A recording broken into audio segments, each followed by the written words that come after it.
Hey guys, welcome back to my channel. Simone here. Today I'm going to be filming my the opposite to a video that I filmed a couple of months ago actually, with Emma from the channel Emma Rose, whose channel I'll link down below, and I'll link our video as well. We filmed a video where we reacted to 1-star reviews of our favourite books, and today I thought I would do a similar thing but react to 5-star reviews of my least favourite books. So I thought this could be quite funny, and we all know how heated I got in that last video, so maybe it will happen again. So I have my laptop here as I did in my last video like this, and I'm going to read one of the reviews for each of the 5 books that I've picked. I don't have makeup on today because I'm having a bit of an allergic reaction. I don't know if you can see.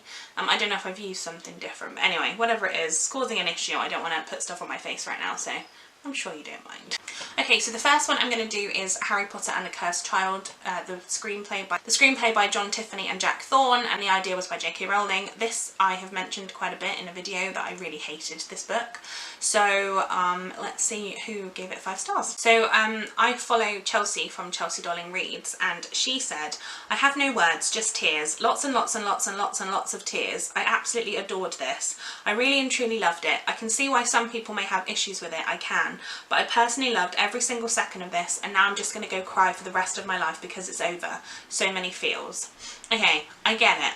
I think this is a book that definitely divided people. There's a lot of 1 stars and there's a lot of 5 stars, and I think from what Chelsea said, a lot of her kind of reasoning for giving it a 5 star is the nostalgia, and I get that. The nostalgia is definitely something that I think you're either going to love or you're going to hate because of the nostalgia. For me, it didn't live up to the feels that I wanted. Like, I wanted to love it. I did want to love it, and it just wasn't there for me. But I can understand why it would kind of wrap you up and make you love it. So I get it, Chelsea, but unfortunately I disagree.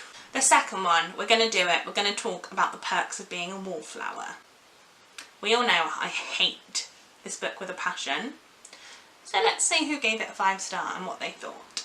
Okay, so this book has a ridiculous amount of 5 stars. Like, pretty much everybody on BookTube loves this, and everybody on Goodreads apparently as well.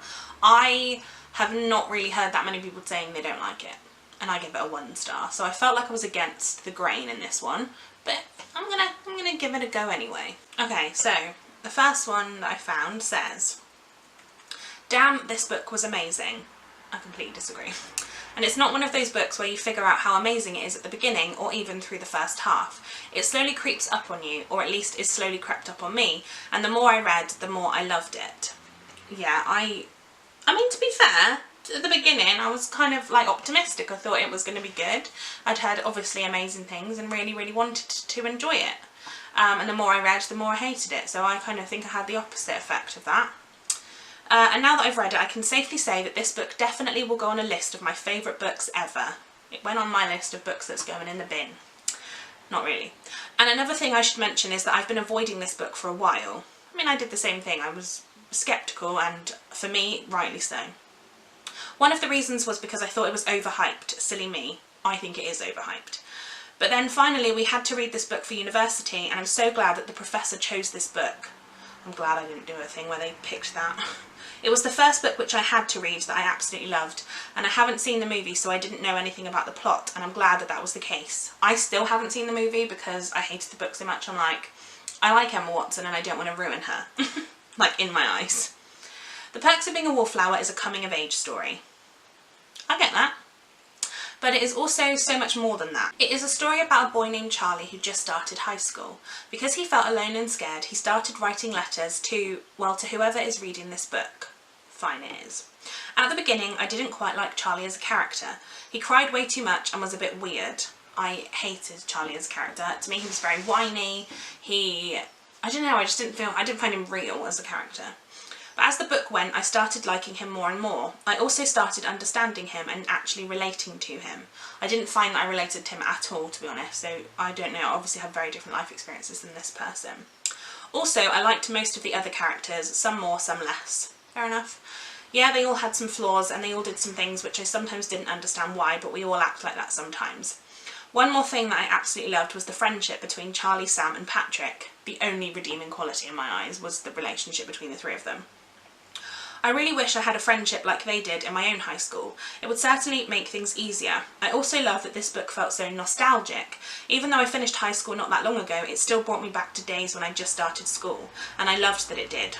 So many times I've read a quote that described perfectly how I felt back then, or sometimes even now, which I couldn't find words to describe, but Charlie described it perfectly. I will say there were some good quotes in the book, like out of context, but I think in the way that it was done, I personally didn't like that at all, and I found it to be incredibly damaging, this book. I'm not going to give it away, but there's a plot twist towards the end that I found to be really disrespectful and completely ignoring some pretty, you know, big topics, and I didn't like that at all.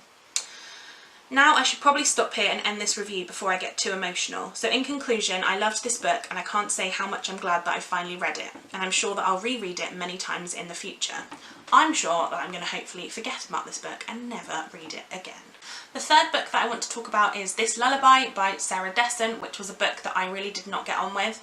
I found the main characters to be incredibly just horrible to each other. It was that like bitchy girls thing, and I found the relationships between them were horrible. I didn't like the love interest in it. I really didn't enjoy it. I haven't read any Sarah Dessen since then, and it's kind of put me off a little bit. Okay, so the first one here says, I really enjoyed this book. I feel like it was much better compared to The Moon and More, which is not a book that I've read, so I don't know. I'm assuming it's another Sarah Dessen book. She said, I love this book, although I was expecting more for the ending, which I definitely agree with, because the ending for me was rubbish. I don't know how you give a book 5 stars and not like the ending, but you know, whatever. Remy doesn't believe in long relationships and love. After all, her mother is marrying for the 5th time. Yeah, I know. Remy believes that relationships with boys last only a few months. She has a set of rules for her relationships, and if anyone messes with those rules, she won't have them in her life anymore. But then she meets Dexter, a guy in a band. Cliche, isn't it? One of her rules was for her not to date a musician, but for some reason she broke that rule. I know that Remy is so cold-hearted at times, but people didn't understand the fact that she thought of this because of her mother. Her mother kept marrying men and then divorcing them. I mean, what was Remy supposed to think? I feel like, I don't know, there was just a formula to this book, and it was incredibly cliche, and like it just followed, like, it was like dot to dot. Do you know what I mean? Like it was the same story that I've read a million times before, and it was boring. Although I didn't agree with some of her choices, I believe that she was living in an environment that made her think this, and it was really sad because I could relate to Remy in so many ways, and I understood how she felt because of the fact that it was so easy to relate to her.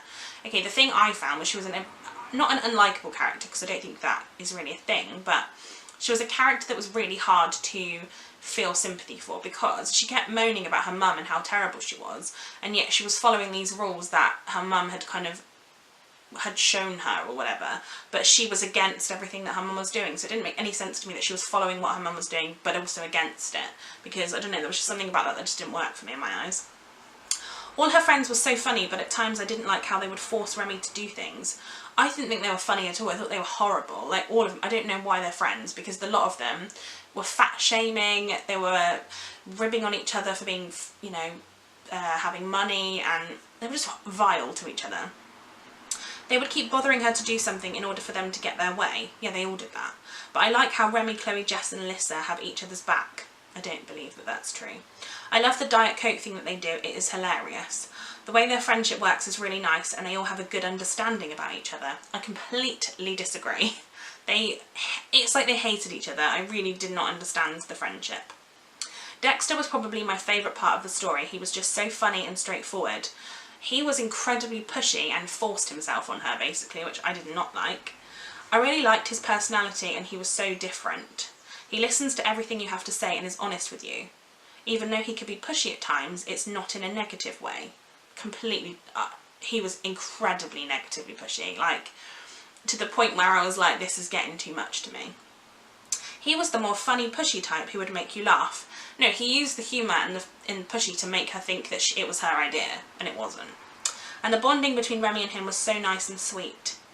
Monkey and Dexter's relationship was the best. Monkey is the best fictional dog ever. I wish I could meet Monkey in real life. And not to mention John Miller's relationship with Dexter. I love the scene where they were all like Hafar. I don't know. The plot of this book was another thing I liked about this book. I love Remy's mum, and I didn't like Don at all. I didn't like any of them. The pacing of the book was fast-paced, and I got through it in one sitting. This was a book that actually nearly got me in a reading slump. I read this, I think I was going on holiday and I was reading this, and it was so boring. I just didn't even want to finish it, but it was the only book I had with me. It was just so good, I couldn't stop reading. I couldn't start reading. That's another thing I love about Sarah Dessen. She makes the book easy to relate to and fast-paced. I mean, it makes me not want to pick up any more of her books if they're all the same. I highly recommend this book to anyone interested in reading Sarah Dessen's book. No. It's this person's second favourite book by her. I think that's not really selling her to me, if I'm totally honest. Next up, number 4, I'm going to talk about another book that I always say how much I hate, and that is The Great Gatsby by F. Scott Fitzgerald. This was a book that did my head in, if I'm totally honest. I really did not like it. I do not understand the hype at all. This is another book though that has ridiculously high number of 5 stars. A lot of people love this book, so again, I'm not going to offend you, I hope, but I'm going to tell you what I think. Okay, so we have this. Jay Gatsby, you poor doomed bastard. You were ahead of your time. If you would have pulled your scam after the invention of reality TV, you would have been a huge star on a show like The Bachelor, and a dozen shameless Daisy types would have thrown themselves at you. I mean, that's probably true, but I don't think that's particularly endorsing of this book. Mass media and modern fame would have embraced the way you tried to push your way into a social circle you didn't belong to, in an effort to fulfill a fool's dream as your entire existence became a lie, and you desperately sought to rewrite history to an ending you wanted. You had a talent for it, Jay, but a modern PR expert would have made you bigger than Kate Gosselin. Your knack for self-promotion and over-the-top displays of wealth to try and buy respectability would have fit right in these days. I can just about see you on a red carpet with Paris Hilton. I mean, I don't disagree with anything this person has said, but that is what I hated about this book. Like, it's so like, oh, self-indulgent. I don't know, I really hated it. And the ending would have been different. No aftermath for rich folks these days. Lawyers and payoff money would have quietly settled the matter. No harm, no foul. But then you'd have realised how worthless Daisy really was at some point. I'm sure you couldn't have dealt with that. So maybe it is better that your story happened in the Jazz Age, where you could keep your illusions intact to the bitter end. Again, I don't disagree, and that's what I hated. I hated all the characters in this. They were all ridiculous, and oh, I just hate them. The greatest American novel. I don't know if there is such an animal, but I think you'd have to include this one in the conversation. Unless you were talking about the one that was like the least, the best, if that makes sense. Like the bottom of the pile. Fine, include this in the conversation, but no. Absolutely not. And then the final one that I want to talk about today is Burial Rites by Hannah Kent, which I gave a 2-star, I believe. This writing style wasn't for me. I didn't enjoy the kind of Icelandic elements to it. And yeah, it really wasn't a book for me. I struggled to get through the book. Like it bored me and I didn't really understand what was going on. So yes, we'll see. I know a lot of people love this book as well though, so we'll see what I think of what was said. Okay, so someone has written, I cannot write a review that can do this book justice. This is what goes through my head.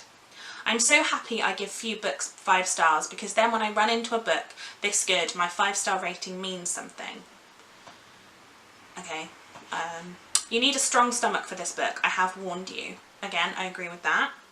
Once you start, you will not be able to read or do anything else. Once I started, I struggled to pick it up. Like, I was like, this is so uninteresting to me. I hated it. There is no humour in this book. I always need humour, except not here. Don't ask me why, I just didn't need it. I was riveted from start to finish. I needed to understand the relationships that lie at the core of what happened. I was so focused on understanding the why, I didn't have any need for humour. Humour simply doesn't belong in this book. This is Nordic historical fiction of times long past. There is hunger and cold and darkness. That is the way it was. And people living in such difficult times did such twisted things. I agree the book didn't need humour, however, it was incredibly bleak, and because there was no humour, it felt very bland and just like one note, and the way it didn't have enough darkness to make the non-humour make sense, if that makes any sense. I'm not sure if that even sentence was a real one. The book is not spooky, it is atmospheric. I don't know, I think it was a little bit spooky, but I don't think the atmosphere was the reason for that. I just think the storyline was a bit spooky, but I don't know. I don't think the atmosphere, I don't understand the atmospheric comment. The writing, similes, metaphors, they are all just perfect, stunning writing. I didn't like the way it was written. That was one of my main things, was that I felt like the wording was just there for like, oh, look at me writing fancy writing. Like, I didn't feel like it needed to be there. I felt like it was like show off kind of thing. You will be moved, geez, at the end. No, not just at the end, all the way through. I did not feel any connection, and I didn't feel any emotion really reading it apart from boredom. And this is very important. Do not read this book. Please, if you possibly can, listen to it. The narration by Morven Christie is totally fantastic. The Icelandic is perfect. The tempo is slow, and it must be slow, so you can think about what is being said, so you feel the doom and darkness of the events. This is an excellently written book and excellently narrated, both. I mean, I didn't listen to the audiobook, so maybe the audiobook is interesting, but I didn't like the story much, so I can't imagine that the audiobook is going to like make it that much better. Let me know though if you have listened to the audiobook of Burial Rites and what you think of it. Phew, after this I don't want another Nordic drama for a long time. My emotions cannot take it. I've been through a ringer with this one. I agree, I don't want another Nordic one right now because I didn't like the last one and I've been put off it, think of it. I assume you have read the book description, so you know that this story is based on true events. There is a chapter at the end that explains all the research involved. The author closely follows what is known. There are different views of Agnes's behaviour, but the author has totally convinced me of what her study of the facts have led her to believe. This is one of the best books I've read / listened to this year. Now I understand that it's based on a true story, so obviously some of it can't be more exciting, if that makes sense, because it is what it is. But I don't think, if it's not exciting, don't write it. Do you see what I mean? Like, or at least like embellish it to the point where it makes it interesting. Personally, I was not a fan, didn't like it at all. There you are guys, that is my reaction to reading 5-star reviews of my least favourite books. Let me know if you want me to make another one of these videos or another one of my 1-star reviews of my favourite books. I hope that you enjoy this one and give it a thumbs up if you did, and subscribe to my channel if you haven't already, and I shall see you in my next video. Bye guys!